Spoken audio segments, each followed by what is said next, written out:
He's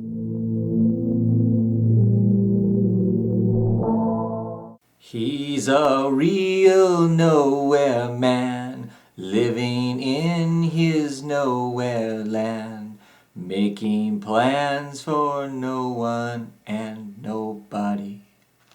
Hey there, comic friends, I'm Travis, and this is another edition of Not on the Pole, where I talk about comics that aren't on my pull list, but I've gone to the local chain store and picked up some comics just to see what they're like. First, we're going to talk about Image Comics Nowhere Men, number 1.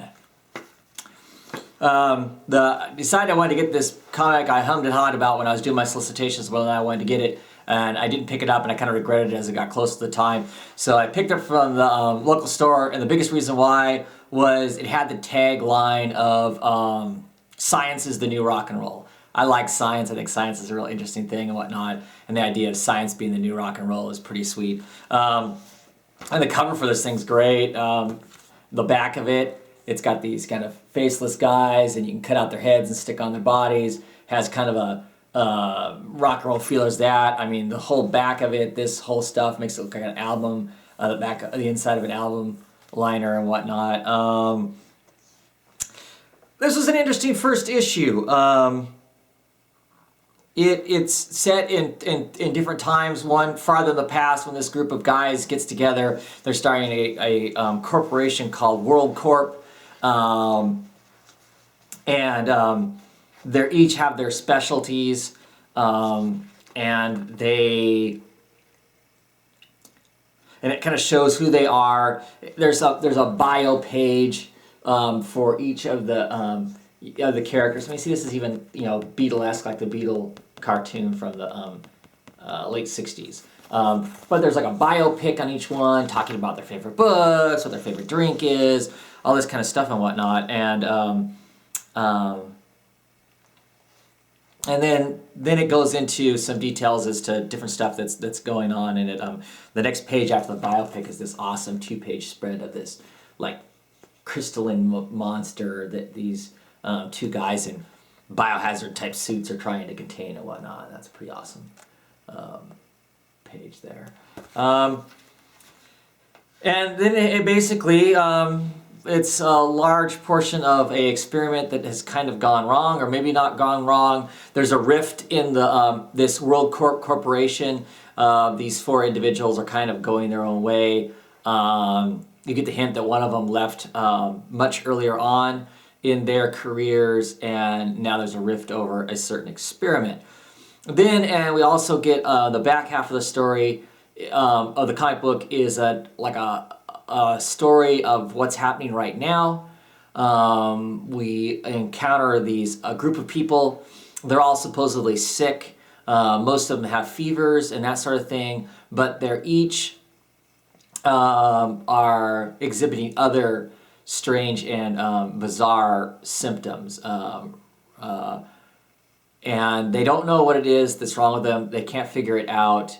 And then they've also discovered the home office headquarters has told them that they are being quarantined indefinitely. And by the end of the book, you find out where they're at and how them being quarantined indefinitely could basically mean their deaths, and no one would ever know about it because of where they're placed at. That no one would know they even exist probably at this point.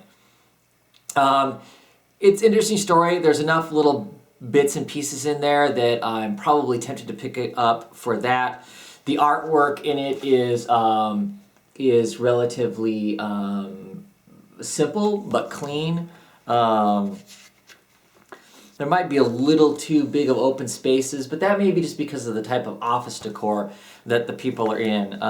They're in environments that are relatively sparse on luxuries and that sort of thing. I think it works. Each character that's in here is their own individual. They do have their own look, their own looks. Nobody looks the same. It's like you have the same head or facial features that are being recycled. Emotions are definitely conveyed in these pictures. It's not bad. I mean, it's not blow your socks off kind of kind of art, but it works. It works for what it is. It works to tell the story.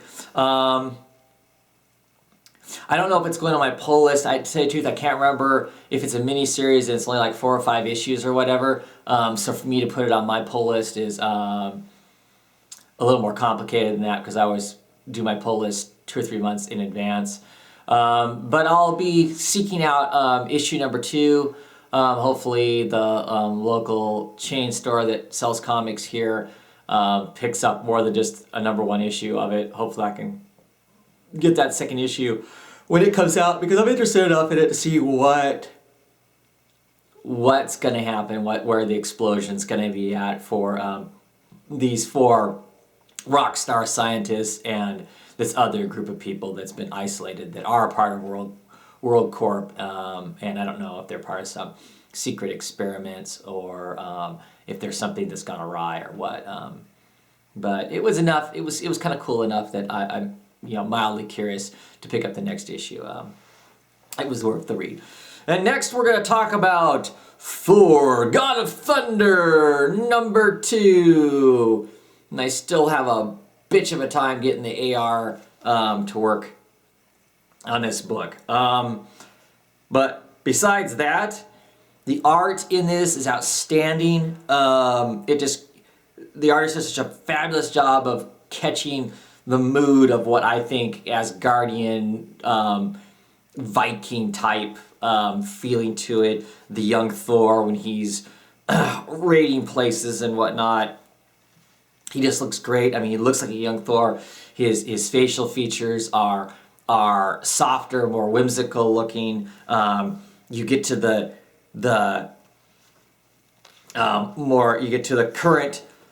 current Thor. He's sharper, rougher, more sophisticated looking, more hardened. We don't see a lot of the future Thor in this, but the story is really starting to stretch out. The art, like I said, is gorgeous.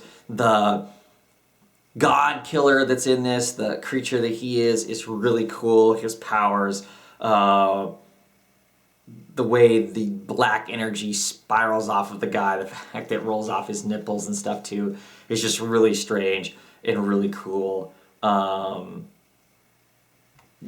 beheaded people that are in this and stuff. The atmosphere, the art, I think, is what's really making this book. I mean, it's an interesting story. It's an interesting idea of this God Killer and stuff. I mean, that has me entertained. But the art just makes it rich and riveting. This is going to go on my pull list. I'm definitely going to at least read it through this this first 5-issue arc. This God Killer arc. The story is interesting enough, and the art is fabulous. And I would assume we'll have this artist on it through that arc, and so I will at least be picking it up for that. This is a pretty cool new book from the Marvel Now. I'll give this book kudos for being something cool anyway. It's coming out of the new Marvel Now. So that's it. Just 2 books that are not on my poll. And that's it. Is there something else that's not on my poll? If you watch my other videos, you kind of know what I read, what that I should be picking up, and why. Why should I be picking that up if it's not? Any of you guys pick up the Nora Man? What'd you think of it? Anyway, that's it. Have a good one.